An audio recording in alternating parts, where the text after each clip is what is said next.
Terkait pemilu tentunya tak luput dari kapten ya. Kabarnya Anies ini menunjuk Marsikal Madya Muhammad Salgi sebagai kapten timnas Amin. Wah, keren bukan? Yang mana beliau ini merupakan kepala Basarnas.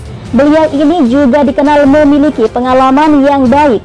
Jelas ya, Anies itu memilih kapten, gak bakal memilih yang ecek-ecek. Beliau punya pengalaman dalam kegiatan pengelolaan SAR, juga punya pengalaman kepemimpinan. Beliau juga mengerti bagaimana mengelola organisasi yang cukup besar. Oleh sebab itu, pemilihan Anies jatuh kepada Bapak Salgi.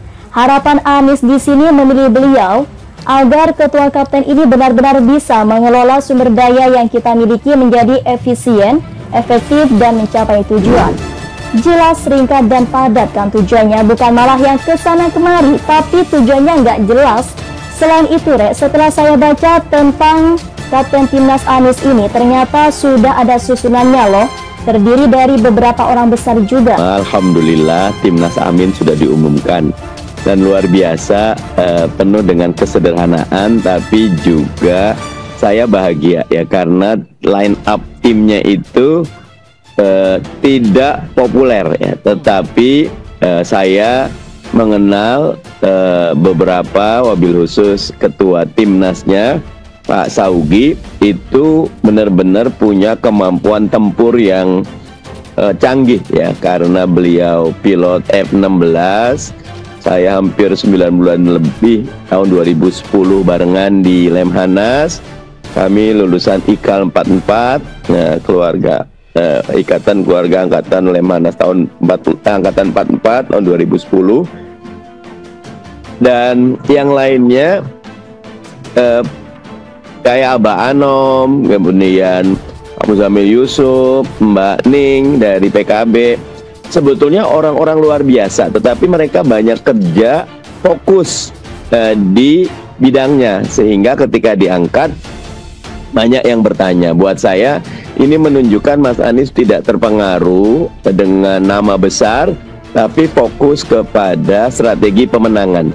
Karena quote and unquote kita disebut underdog ya, dari sumber daya, ada yang mau bantuin kita aja dipanggilin pajaknya, ataupun ada yang gangguin, sehingga yang dibentuk memang para pemberani yang siap tempur dan siap berkorban. Dan alhamdulillah timnya bagus-bagus. Begitu. Iya, iya Bang. Tentu dalam di titik ini saya kira penjelasan Bang Mardhani barusan bisa sangat meyakinkan kita bahwa itu bukan kaleng-kaleng. Orang-orang senior dan jam terbang sudah banyak, paham medan pertempuran dan sebagainya.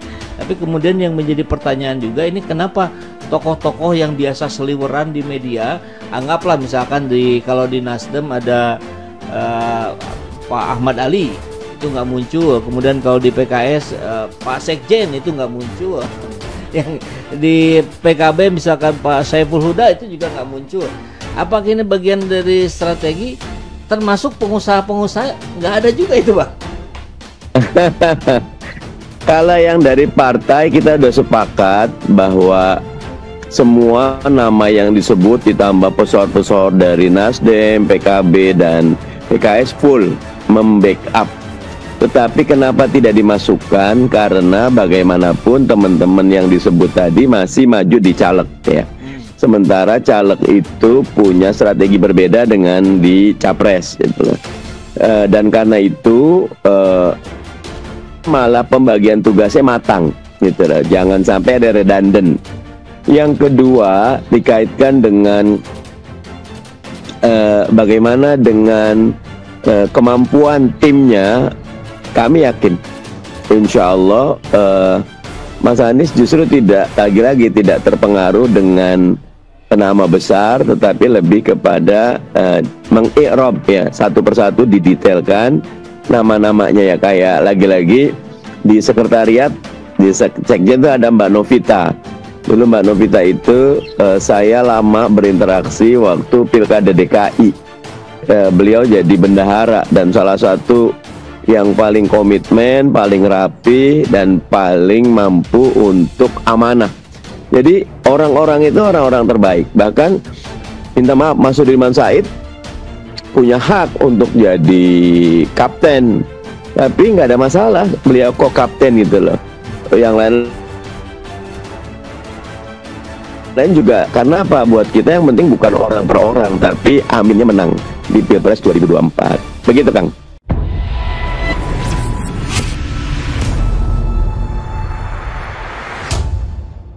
Anies sekarang ini mulai dikawal. Begitu juga dengan Caimin. Ini setelah pasangan koalisi perubahan ini, Anies Baswedan Caimin, sudah menetapkan secara resmi tim nasional ya, yang tim sukses begitu, yang dikomandoi oleh Marskal Madya Muhammad Syauqi ya, Al-Idrus ya. Satu pilihan yang mungkin bagi kita agak mengejutkan gitu, tetapi tampaknya kinerja dari Marskal Al-Idrus ini gak kaleng-kaleng pemirsa ya. Ini adalah mantan kepala Basarnas ya, yang didapuk menjadi kapten tim pemenangan nasional ya, untuk siap menang, bukan hanya siap tarung ya, tetapi siap menang ya, dari tim pemenangan nasional calon presiden Anies Baswedan dan calon wakil presiden Muhaimin Iskandar alias Caimin ya. Kapten tim yakni Bapak Muhammad Syauqi Al-Idrus, itu kata Anies di sebuah kediaman Jalan Diponegoro 10 Menteng Jakarta Pusat hari ini pemirsa. Anies juga membacakan portofolio dari Marskal Madya TNI Purnawirawan Muhammad Syauqi itu ya, dan mantan gubernur DKI ini nyorotin ya jabatan Syauqi yang pernah menjadi kepala Basarnas ya. Nah, mudah-mudahan membawa kita terbang makin tinggi karena Marskal ya. Kalau mungkin Laksamana, mudah-mudahan kita akan makin meluas dan seterusnya ya. Mudah-mudahan membawa kita terbang makin tinggi dengan pengalaman beliau sebagai Kepala Badan Pencarian dan Pertolongan. Jadi titik tekannya ini adalah upaya penyelamatan dan pertolongan ya. Insya Allah beliau akan bekerja bersama untuk sama-sama menyelamatkan bangsa Indonesia.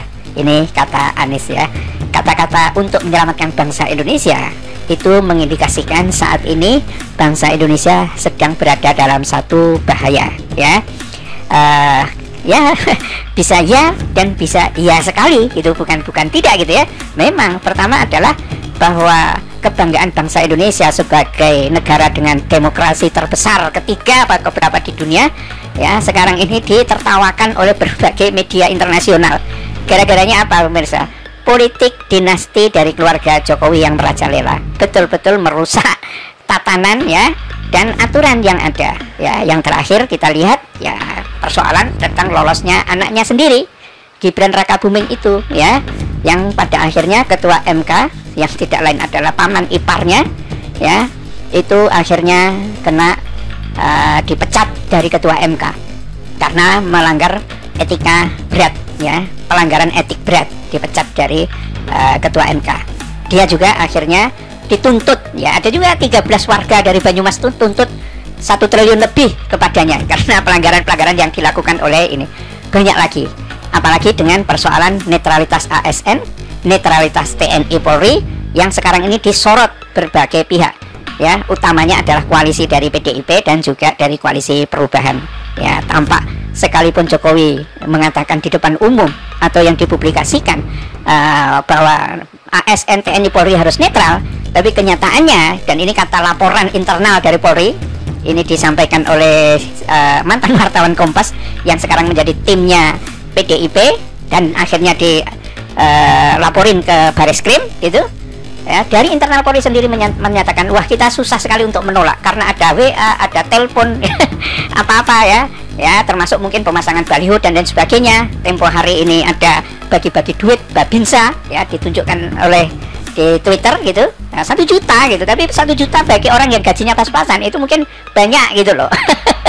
Ya mungkin kalau yang gede-gede sih enggak gitu, enggak tahu dari mana uangnya. Tetapi ini menjadi persoalan yang serius bagi bangsa ini karena tradisi demokrasi yang mengandalkan kejujuran, transparansi ya, itu diobok-obok oleh rejim itu sendiri ya. Mestinya rejim ini netral dan lain sebagainya. Nah memang pemirsa, kalau membaca dari apa yang dikatakan Jokowi itu nggak usah dipercaya kayaknya. Yang dilihat itu bukan yang dikatakannya, yang dinilai itu bukan yang dikatakannya. Sama juga anaknya juga kayak begitu gitu kan. Tapi yang dinilai itu adalah perilakunya Ya, apakah dia memenuhi janjinya, apa sikapnya seperti apa, dan seterusnya. Ini yang tampaknya perlu diperhatikan. Dan ini adalah ancaman bagi bangsa Indonesia. Dan karena itu kata Anies perlu diselamatkan. Ya, apa namanya, pilihannya ya kepada Marskal Shauki ini dikatakan bahwa kalimatnya Anies nih ya. Jadi Bapak Shauki kita pilih karena beliau memiliki kemampuan kepemimpinan yang amat baik, memiliki kemampuan manajerial yang baik, lalu kombinasi leadership dan manajerial. Dan kita ingin agar ketua kapten ini benar-benar bisa mengelola sumber daya yang kita miliki menjadi efisien, efektif dalam mencapai tujuan.